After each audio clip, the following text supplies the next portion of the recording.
So I remember for my senior year of high school, we used to have this security guard, and this was this old lady, and everybody would call her grandma because she was old and just kind of like a grandma, right? So I remember grandma, she just was such a hard ass on all the rules. She was the security guard that drove around in the golf carts, right, giving everybody detention. We called it Saturday school. And I remember she gave me Saturday school one time. Y'all, I remember me and my friend, it's my senior year. Of course, I'm gonna do senior year girl teams, right? So me and my friend was like, let's go to Burger King, because that was the only place that was like close enough to the school. We was like, let's go to Burger King for lunch. She was like, I got my car. So I was like, let's get into it. So I remember everyone, all the seniors would just get up and leave and go to lunch. Like, you had to have a special pass for that, right? I did not have this pass. My friend did, however. And I remember grandma, as everybody, all the students were walking out for lunch, grandma pulled up in her little golf cart, right? And everybody started running. They was like, run! And me and my friend, we was like, no, we too cute to run. I should have just ran. I should have just ran. But we was like, no, we're too cute to run. So grandma literally pulls up to us because we was the only ones not running. And she was like, where's your lunch pass? And I'm looking at her like, I don't have one. Now what? And she's like, where's your lunch pass to my friend? And my friend was like, here's mine. And grandma literally looked her dead in the eyes and was like, I'm taking that, and now you can't get lunch. And my friend was like, what do you mean? Like, I have mine. Like, it should be fine, right? Grandma was like, no, since she doesn't have her pass, me, she was like, you get your lunch privileges revoked. Like, you can't go outside to go get lunch. And my friend was like, what the, like, what in the, and I remember she gave me Saturday school. Like, I had to come on Saturday to go to school. And I remember they were, why did grandma always put all the people of color in Saturday school? I'm gonna start there. But anyways, at Saturday school, everyone was surprised that I was there. It was like the Saturday right before prom or something like that. So everyone had to be there or we wasn't gonna go to prom. So I remember there was a stray dog that came into the classroom with us and chilled with us the entire day. I don't know where that dog came from, but it was in this classroom chilling. And yeah, we fed it Doritos all morning. So I remember, this isn't even the story I wanted to tell. What I really wanted to say was, I remember grandma was driving around in her golf cart one time, and she actually ran over a kid, right? She ran over Kevin. Kevin, if you're watching this, I hope your arm's good, because grandma broke his arm. And when the faculty found out that she ran a kid over, they literally suspended her for, I think, 2 days, and she was right back at the school driving that golf cart. They literally gave her golf cart license back. Like, she ran over a... My first fight, story time. Okay, so I was in 4th grade. Don't ask me why, but like 4th grade and 7th grade were like my years when I was just like, what's up? Okay, also, so I played tetherball, and I was really, really good at tetherball. And when I mean really good, I mean like the queen of tetherball. Like, people would be mad trying to pick fights, like, when they got out, so... And I was also one, like, if you're out, like, get out. Like, I'd be like, no, you're out, get out. Because it's like, get out. Okay, so one day, this one girl, I'm gonna just give her the name Alexis. So one day, you know, Alexis kept getting mad because she was out, and she kept getting out, and she didn't like the fact that she kept getting out, right? But I'm just like, and, you know, she's talking her show, you know, of course, I'm gonna go ahead and run my mouth too. So as she was in line, you know, I was playing tetherball and playing with other people, and I was just like, haha, Alexis is mad, she's out, you're mad. Got into my first fight, part 2. Okay, so once Alexis was out, yes, I was like taunting her or whatever, just basically annoying her. Because she was talking about me, calling me ugly, saying she's gonna beat me up, all this stuff, just because she was mad she lost, like. So as I was playing my game, I was obviously, you know, still making fun of her and talking about her. So it was a lot of that back and forth. And then, like, because I was going back and forth, I just lost track, and I ended up losing the game that I was in. And then I got out, and she was like, ha, like, you lost. And I'm just like, okay, like, but you're mad. Like, I'm not mad, because I'm about to get back in there and, like, beat all y'all again. So I called my mom, and I let her know that basically I'm about to get in a fight, because last time when I got in a fight, she had came to the school, and she had got mad at me, but that's another story. So I had to basically, like, let her know ahead of time that I might get in a fight, because this girl's running her mouth, and this girl's saying she's gonna beat my ass or not. And my mom was like, no, don't fight, like, she's gonna go to jail when she's older, not you, something like that, right? My first fight, story time, part 3. Okay, so when I was out of the line, I was like, that's why my mom said, you're gonna be in jail when you get older, and I'm gonna be going by waving at you like, haha, you are in jail. But I guess she took it wrong and took it as me saying her daddy's in jail or something. So she's like, what'd you say? I was like, you heard me. So then, she like flips out like the Tasmanian devil. And then like, she just comes for me. So then instantly, I'm ready now. Little devil, come on, let's go. And we just start fighting. Like, we're fighting. We're just throwing hands. But that's the thing, we were actually fighting. Like, we were not pulling hair. We were fighting in 4th grade. Like, and I had a cast. Yes, my foot was broken. And I was fighting homegirl with the broken foot. Story time. So when I was in high school, my English teacher was trying to teach us some lesson. It was an introduction to whatever book we were reading. I don't remember. But she split up our class into 2 sections. This team got really easy questions. This team got the same type of questions, but they were more difficult. So for example, this team would get like a multiplication question. What is 5 times 3? The other team, the team that I was on, would then get a difficult version of the same question. So what is 63 times 19? Both of them are multiplication. One is clearly easier, but that was like the whole point, right? So when it's my turn, I go up to the front of the class, and the teacher turns to the other student, the easy team student, and asks to say her alphabet as fast as possible. I'm pretty sure the student took like 13 seconds to say the alphabet, just said the alphabet, right? Teacher turns to me and goes, all right, now I need you to say your alphabet backwards as fast as possible. It was at this moment in my young life that the sky opened up, the sun shone down directly on me, because little did this teacher know that I was prepared for this question. You see, when I was in the 2nd grade, I got sick for like a full week and I had to stay home. And while I was at home, there was a poster of the alphabet on the back of my bedroom door. And so what did I do? I memorized it backwards in the 2nd grade. Is there a logical reason that I did this? No, I was sick, and in my head I was like, that'd be a fun party trick if I could say the alphabet backwards. So the teacher turns to me and she goes, I'll give you a second. And I'm like, I'm ready. Start the timer. She's like, okay. Starts the timer. I whip through my alphabet backwards faster than anybody has ever done it. Her face shocked. It was amazing. The entire class claps because who can do that? I do like a little and go back and sit down. Did I kind of ruin the lesson that this teacher was trying to portray?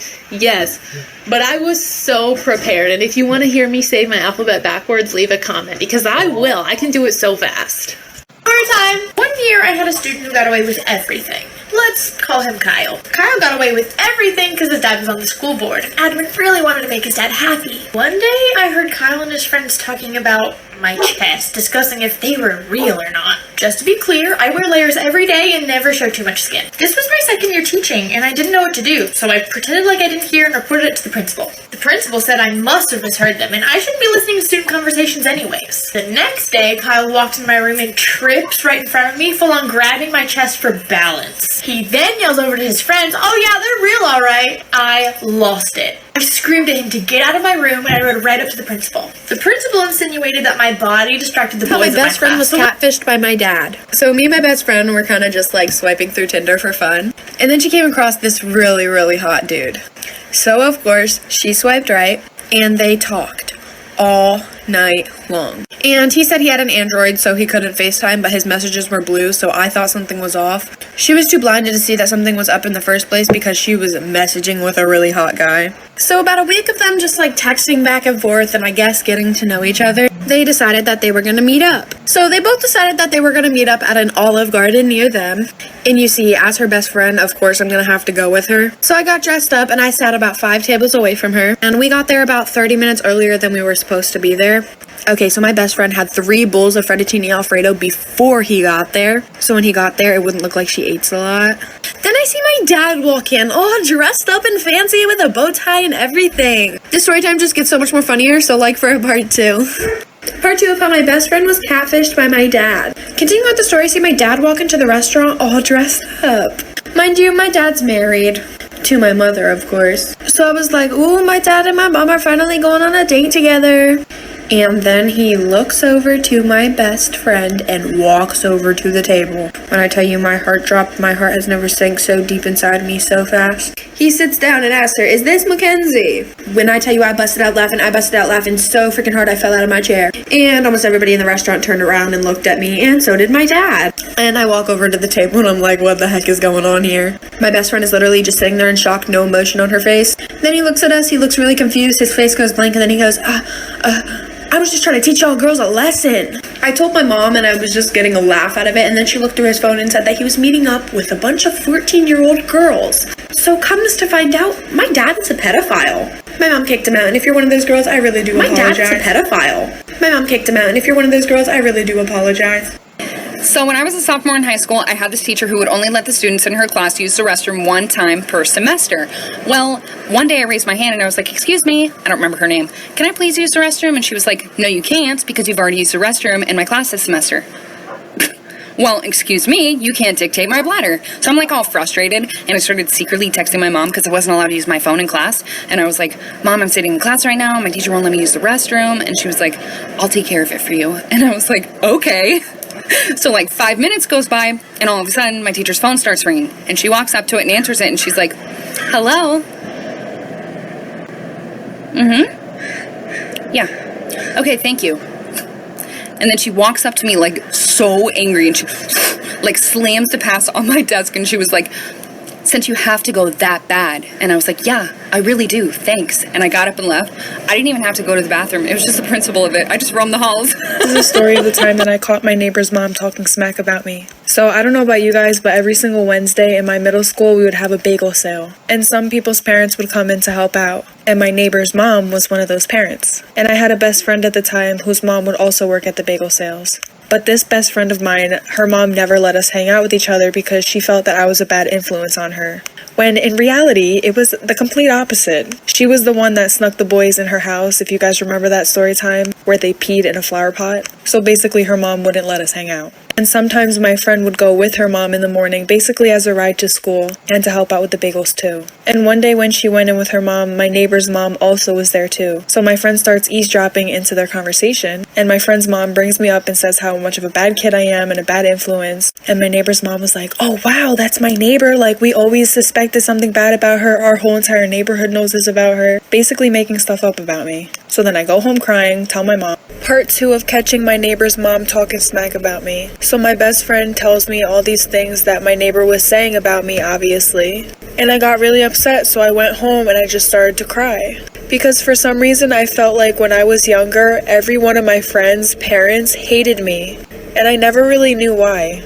I was always the type of person to like let my friends do whatever they want and encourage them in doing whatever they want, whether that's breaking the rules or following the rules. So I mean, I guess that could be something, but I'm just being a supportive friend, like... Sorry, I got off topic. So when I told my mom, she was like, "Okay, come with me, I'm gonna knock on her door." And I was like, heck no, I do not feel like dealing with this. "Mom, you deal with it." So she calls her up on the phone, puts her on speakerphone, confronts her about the situation, and this lady starts going on about how she loves me like I'm her own child, saying that I was never a bad influence on her daughter, and that she actually wanted me to hang out with her daughter more. Like, that's not what she was saying at bagel sale. Like, that's not what she was saying at bagel sale. This boy lied about his age just to date me. Story time. So back when my cute self was a senior in high school, there was this new girl that came to our school. Long story short, me and her ended up becoming super close. I went to her house, spent the night. Her family loved me. I mean, why wouldn't they? Anyways, she had a brother. We're gonna call him Binky. Me and Binky got pretty close. Now I want you guys to keep in mind, Binky didn't go to my school because their parents were divorced. So the sister who I was friends with lived with her mom, and Binky lived with his dad who lived in another city. But sometimes Binky would go to his mom's house, which is how I met him. Now that we got that out of the way, as me and Binky were getting closer, one day he asked me, "Hey, how old are you?" And I was like, "Oh, I just turned 17, how about you?" He told me, "Oh, I'm 17 too, but my 18th birthday is coming up." After a while, me and him eventually started dating. Then one day, I ran into his cousin who happened to go to my school. The rest of this story is crazy. This boy lied about his age just to date me. Story time. So I ran into his cousin, who just so happened to go to the same school as me. What a small world. Anyway, we start having a conversation, and she asked me, oh my god, are you dating Binky? And I was like, how do you know that? Because at the time, I didn't know that she was his cousin. And he didn't go to the same school as me. So I didn't know how she would have known that. And then she tells me, oh, that's my cousin. As we're talking, she says, oh, are you gonna go to his birthday party? And I'm like, no, he actually didn't tell me he was having a birthday party. Weird. And she's like, yeah, that's really weird because it's like coming up next week. And I'm just sitting here like, well, maybe he'll tell me. He probably just had a lot on his mind. And then she says, I can't believe he's gonna be 16 already. Time flies. We're gonna throw him a sweet 16 party. After she says that, I just look at her like, you mean 18, right? Like, you said 16. I think you meant 18. Sorry, there has to be a part 3. This boy lied about his age just to date me. Story time. Part 3. So his cousin starts talking about I can't believe he's gonna be 16. And I look at her thinking I'm tripping. Like, you said 18, right? Like, you didn't mean 16, you meant 18. And then she's like, no, I meant 16. So that's when I found out he's actually 16, or about to be 16. So I was 17 dating a 15-year-old. And I know a lot of you were like, oh my god, it's not really that much of an age gap. Listen, the fact that he lied about it is bad enough for me. Secondly, I would have been 18 and he still would have been 16, turning 17. But that's a little weird for me and I didn't want to catch a case. That's why I wasn't looking for a younger boy. After I find out this new information, of course I tell my best friends and they start hyping me up. Break up with him, which is what I did. I sent him this huge paragraph. I kind of went off. Of course he replied to my paragraph saying, I'm sorry, I don't want to lose you, blah, blah, blah. I basically told him, sorry, I don't want to be with Liar. I blocked him and haven't seen